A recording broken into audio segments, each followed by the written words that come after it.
Já por várias vezes mencionei que António Costa, a par de José Sócrates e muitos outros socialistas, nunca fez nada na vida. É um político de carreira sem experiência em mais nada senão andar de posição política em posição política à medida que lambia as botas da pessoa certa no Partido Socialista. E para continuar a expor as mentiras de António Costa nos recentes debates em que participou e também na sua campanha eleitoral, nada melhor que começar por expor a carreira de António Costa até hoje. Aos 12 anos, António Costa decidiu ser socialista. Aos 14 anos, aderiu à Juventude Socialista. Licenciou-se em Direito na Faculdade de Direito da Universidade de Lisboa e foi admitido na Ordem dos Advogados em 1988, depois de fazer um estágio no escritório de Jorge Sampaio, que é outro socialista. Apoiou o mesmo Jorge Sampaio quando este quis liderar o Partido Socialista em 1992. Em 1996 foi o diretor da campanha de Jorge Sampaio para a presidência. Em 1995 foi secretário de Estado dos Assuntos Parlamentares do governo de António Guterres e entre 1997 e 1999 foi mesmo ministro dos Assuntos Parlamentares. No segundo governo de António Guterres foi ministro da Justiça. Em 2004 apoiou José Sócrates para líder do Partido Socialista. Em 2005 foi ministro da Administração Interna do primeiro governo de José Sócrates até 2007.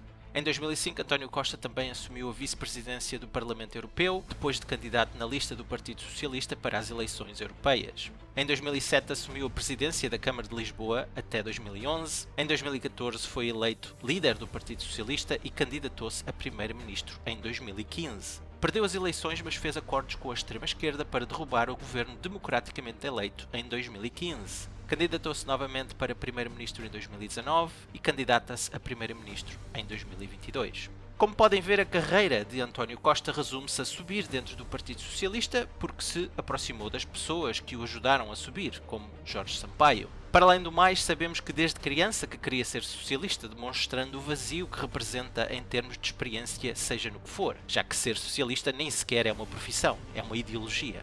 De facto, existem políticos que têm algo para mostrar, que demonstraram competência na área que geriram num qualquer governo ou cargo público. Já António Costa não tem um único exemplo positivo na sua carreira política. De resto, sempre que esteve no governo ou quando foi presidente da Câmara de Lisboa, foi um desastre total.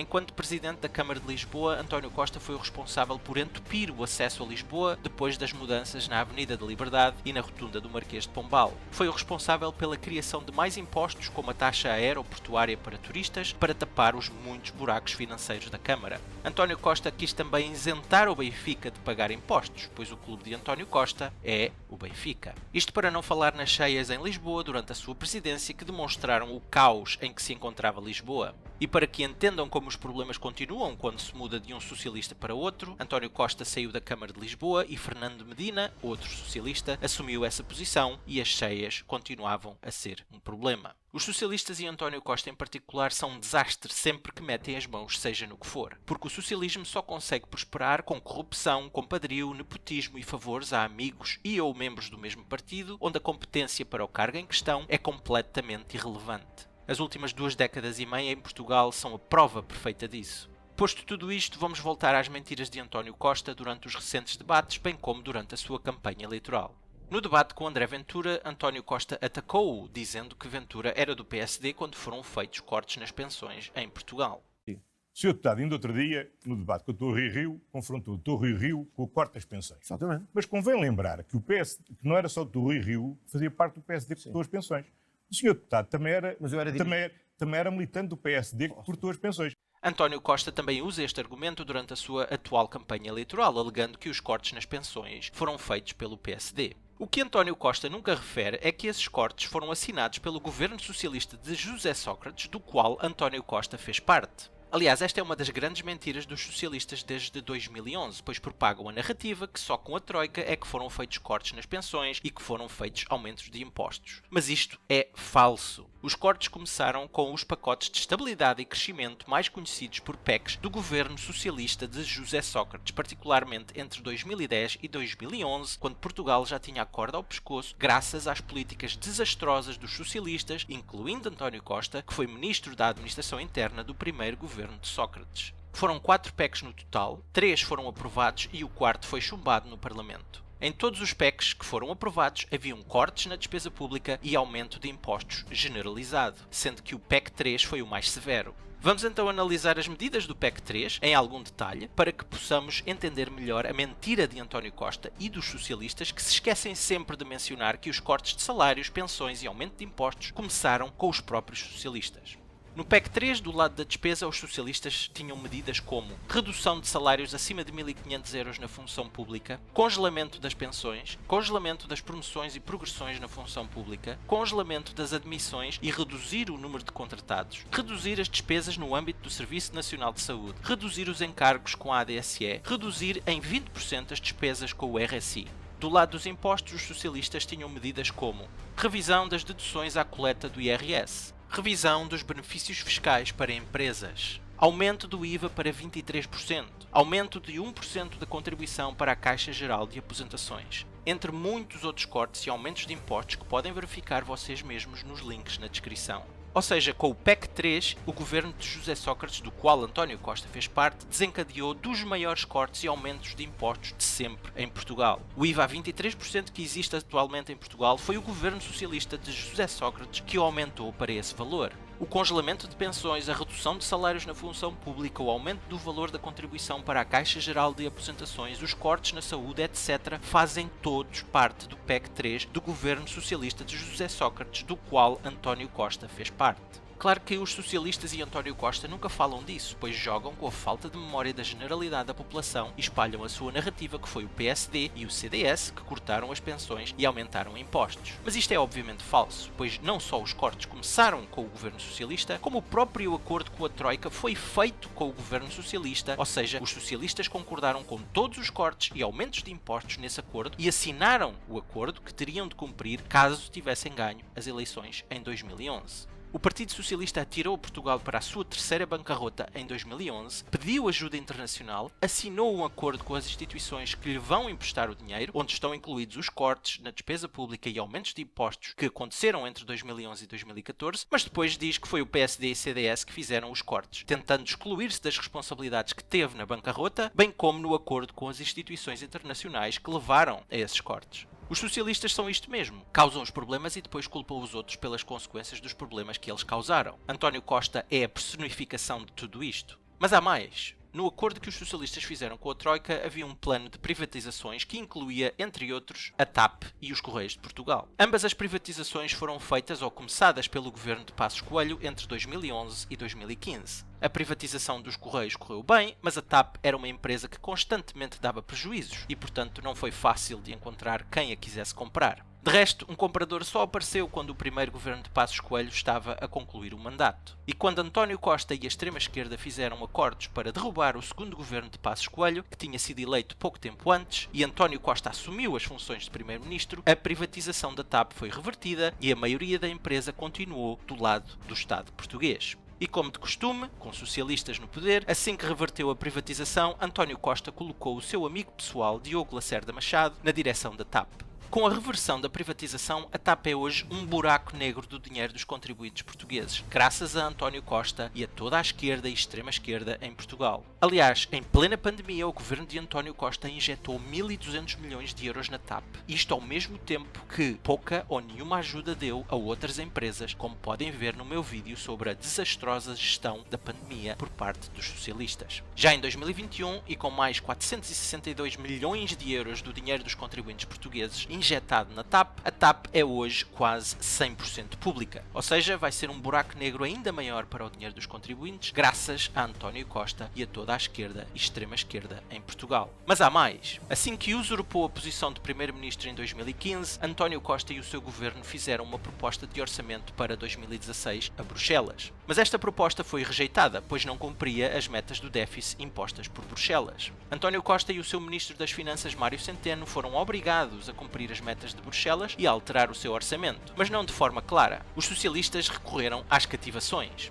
A cativação é um termo usado para representar um valor que foi orçamentado, mas que ficou cativo e, portanto, não foi gasto. Por exemplo, no Orçamento de Estado pode aparecer o valor de 10 milhões de euros para a saúde, mas se o governo cativar 6 milhões, só 4 milhões foram na prática disponibilizados para a saúde. Este é um mecanismo usado para mascarar as contas e para dar a ideia que se vai investir numa determinada área, quando na realidade a totalidade desse dinheiro nunca será gasto nessa área. Os socialistas falam sempre nos investimentos que fizeram na saúde, na educação, etc., com base nos valores valores dos orçamentos de Estado pelos quais foram responsáveis. Mas nunca falam das cativações que fazem, porque mostrariam claramente que os investimentos reais são muito mais baixos ou mesmo inexistentes. De facto, os socialistas e a extrema-esquerda que apoiavam os socialistas propagavam a ideia que com o seu governo o fim da austeridade tinha chegado. E nada podia estar mais longe da verdade. No primeiro governo de António Costa, entre 2015 e 2019, foram feitos dos maiores cortes de despesa de sempre e as cativações foram mesmo as maiores de sempre da história de Portugal. Há quase 3 anos atrás fiz um vídeo sobre este alegado fim da austeridade dos socialistas e, apesar de extenso, apenas mostrei uma pequena parte de todos os cortes e cativações feitos pelo governo de António Costa, que arrasou com vários serviços públicos.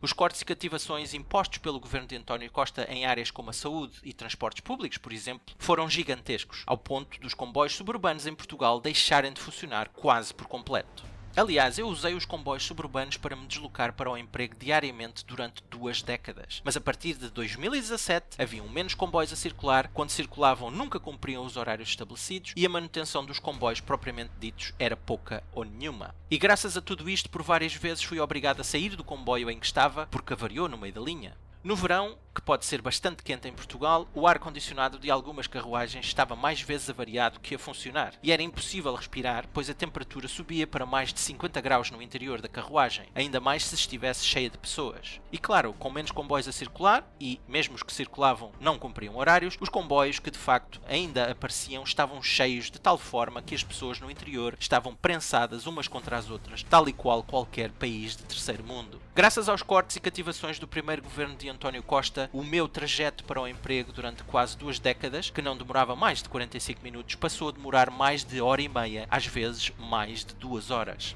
Na saúde, os cortes foram tantos que quando a pandemia atingiu Portugal em março de 2020, Portugal não tinha o mínimo dos mínimos em termos de equipamento médico para combater a pandemia. E os problemas já existiam antes da pandemia, pois com a falta de investimento na saúde, haviam pessoas em Portugal que ficavam anos à espera de uma consulta ou de uma cirurgia. E durante a pandemia, estas pessoas que sofriam de problemas relacionados com outras doenças e que tinham de esperar anos por consultas e cirurgia, foram completamente ignorados. E por isso Portugal registrou milhares de mortes a mais em 2020, quando comparado com outros anos, por motivos não relacionados com o vírus. Tudo isto graças aos cortes e cativações do primeiro governo de António Costa. E nunca é demais lembrar que estes cortes e cativações foram todos aprovados pela extrema-esquerda, especificamente o Bloco de Esquerda e Partido Comunista. Estes partidos criticavam quase sempre os orçamentos socialistas, mas no final aprovavam esses mesmos orçamentos, demonstrando o seu cinismo e hipocrisia, e como o que realmente interessava a estes partidos era poder aprovar as suas políticas de extrema-esquerda com a ajuda dos socialistas em troca da aprovação dos orçamentos socialistas, independentemente do que lá estivesse inscrito.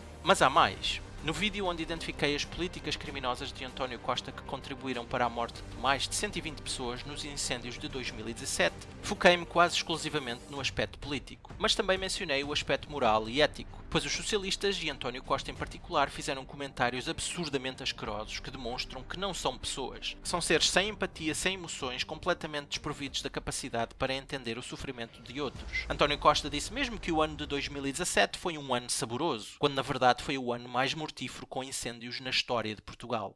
Mas antes desse comentário, António Costa já tinha demonstrado o ser nojento que é quando, pouco tempo depois do incêndio de Pedrógão Grande, em junho de 2017, onde morreram pelo menos 64 pessoas, António Costa foi de férias, enquanto o país continuava a arder, deixando o Ministro dos Negócios Estrangeiros a substituí-lo. Mas António Costa não foi de férias sem antes convocar um focus group para avaliar o impacto dos incêndios e das mortes em Pedrógão Grande na sua popularidade e na popularidade do governo socialista. Pelo menos 64 pessoas mortas em grande parte consequência das políticas criminosas de António Costa e dos socialistas, centenas de pessoas que perderam as suas casas, as suas vidas completamente destruídas, mas António Costa não só vai de férias, como estava mais preocupado com a sua popularidade e a popularidade do seu governo. António Costa é execrável, um verdadeiro vilão que tipicamente só vemos nos filmes, mas António Costa é infelizmente bem real. Como já referi em vídeos anteriores, se continuasse a expor as mentiras, as políticas criminosas e desastrosas dos socialistas e de António Costa em particular, este vídeo não teria fim. Mas julgo que com o que identifiquei aqui e em outros vídeos, já é suficiente para demonstrar quem são os socialistas e a esquerda portuguesa e quem é António Costa.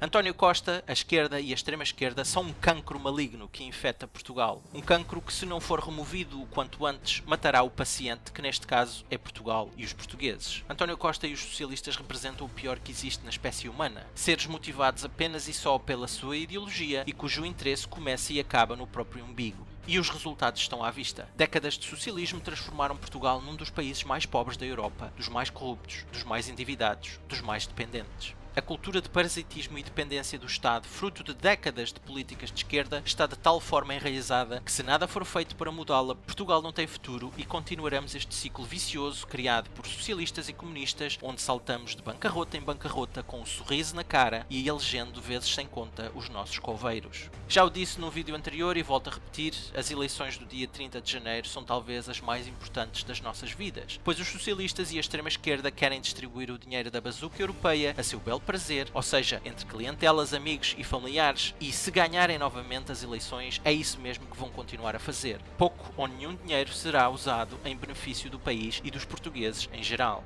Portugal, que já está falido novamente, perderá a possibilidade de se erguer com o dinheiro que vem da União Europeia e teremos também muita dificuldade em receber mais ajuda externa, pois acabamos de receber milhares de milhões que foram novamente esbanjados pelos socialistas. Não votem nos socialistas, não votem na esquerda ou extrema-esquerda, nem em partidos de regime. Ou seja, e para ser claro, não votem no PS, PSD, BE, PCP, CDS, PAN ou LIVRE. Continuar a votar nestes partidos significa manter tudo como está, pois já todos deram a mão aos socialistas de uma forma ou outra. São partidos cujo único objetivo é obter poder. A prosperidade de Portugal e dos portugueses é irrelevante para estes partidos. O único partido que apresenta um programa que pede mudança é o Chega. É o único partido cujas propostas querem o fim do regime atual. Um regime que fomenta a corrupção e que não quer qualquer mudança, pois só assim pode continuar a roubar os portugueses sem consequências, como aconteceu durante 47 anos. Precisamos de mudança e temos de dar poder àqueles que pedem mudança e fazem propostas nesse sentido. E este comentário não é dirigido apenas àqueles que votam sempre nos mesmos, é especialmente dirigido àqueles que não votam e que essencialmente dão todo o poder de decisão aos fanáticos que votam sempre nos mesmos. Não deixem que isto volte a acontecer. Não perdem muito tempo só para fazer uma cruz num papel. Votem e não deixem que a minoria fanática decida o vosso futuro e o futuro dos vossos filhos. Essa foi a lógica que muitos adotaram e depois de décadas com números de abstenção recorde, vejam onde estamos agora. Portugal é dos países mais pobres e miseráveis da Europa e continua a piorar. Votem e votem pela mudança. Espero que tenham gostado e até à próxima.